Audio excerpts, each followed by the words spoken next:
Before he became the Phenomenal One, AJ Styles was just a hungry kid chasing a dream. Born Alan Neil Jones, he grew up in a small town in Georgia, a place where dreams of pro wrestling glory seemed impossibly far away.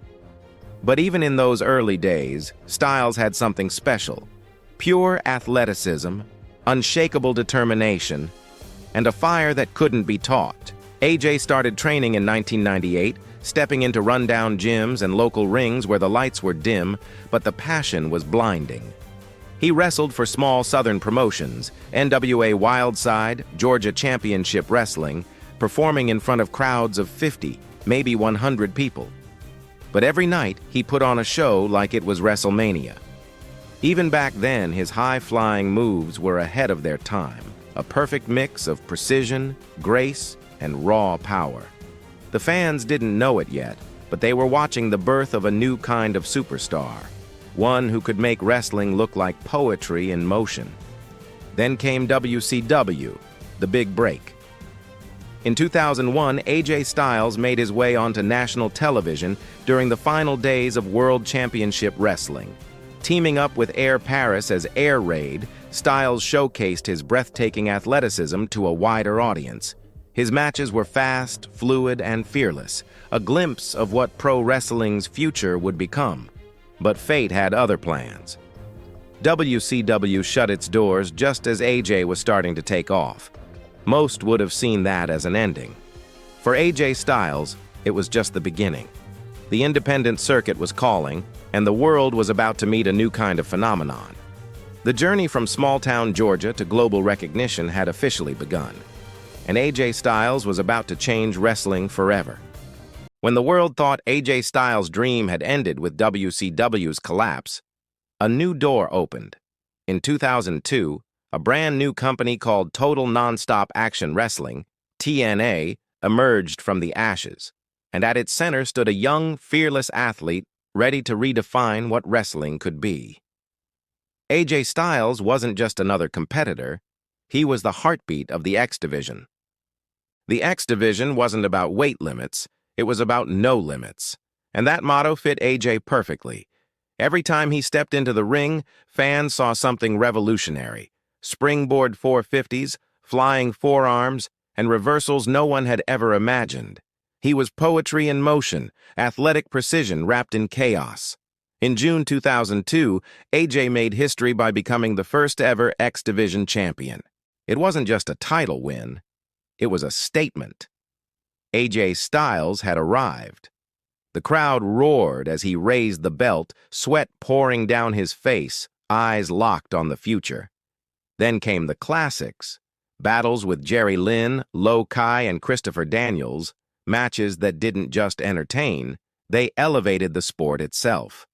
Each bout felt like watching evolution happen in real time.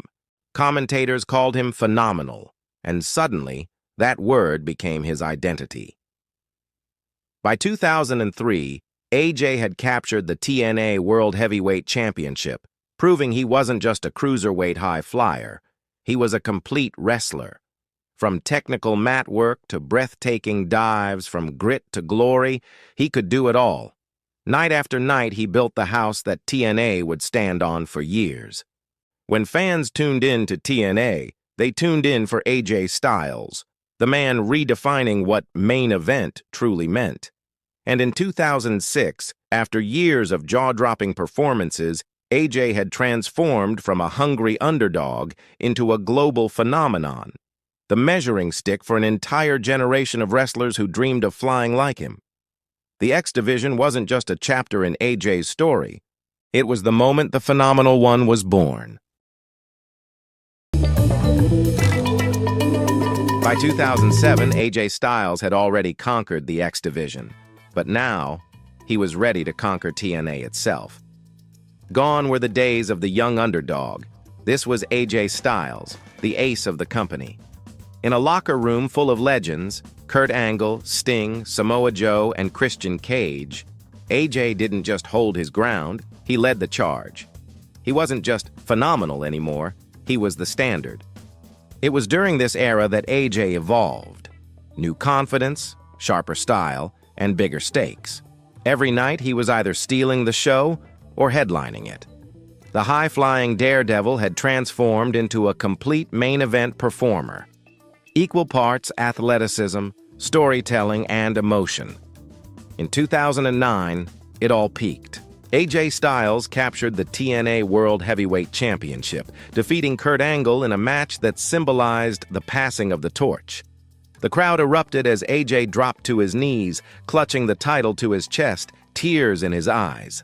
That wasn't just victory, it was validation. He became the face of TNA. Every poster, every promo, every chant, it was all AJ. The man who started from the independent circuit was now the franchise player of a global wrestling company. Then came Fortune, a new alliance of elite wrestlers inspired by the Four Horsemen. With Ric Flair as his mentor, AJ embraced a flashier, more arrogant persona. Suits, shades, and swagger. He could be the hero or the villain, and fans loved him either way. Through title reigns, betrayals, and brutal rivalries with Samoa Joe, Christopher Daniels, and Bully Ray, AJ carried TNA on his back. When the lights dimmed and the world doubted TNA's future, AJ Styles was still there, the symbol of loyalty, the soul of the company. By 2013, after a decade of putting the company first, AJ stood tall one last time as TNA World Champion. But behind the glory, there was conflict. Creative changes, politics, and exhaustion. It was time for a new chapter. AJ didn't just define an era, he built one. And when he finally walked away from TNA, he left not as a man chasing dreams, but as a legend who had already lived them. When AJ Styles left TNA in 2013, many thought his story was over. But what came next was a rebirth. No contracts, no safety net, just AJ Styles on his own. And what he did next would redefine what it means to be phenomenal. He stepped into Japan, the land of warriors, precision, and discipline. New Japan Pro Wrestling wasn't a place for flash or catchphrases. It was a place where only the best survive. And AJ did more than survive. He took over. In 2014, AJ shocked the world when he attacked Kazuchika Okada and joined the Bullet Club.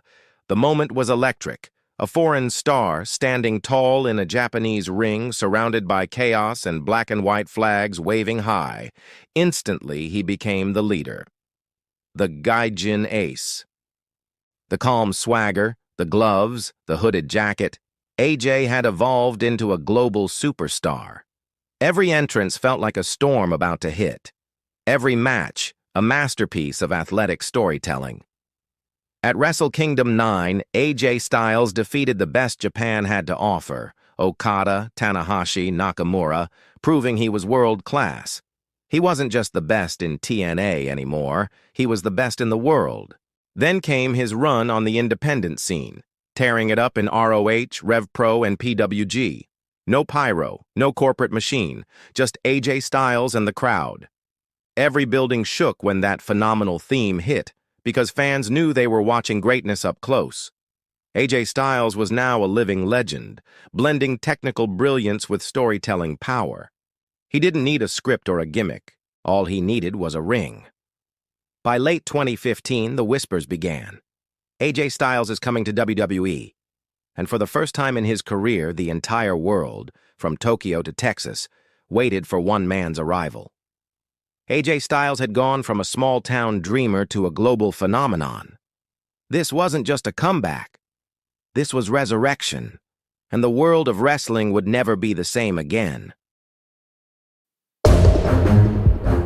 When AJ Styles walked through the curtain at the 2016 Royal Rumble, the wrestling world stopped.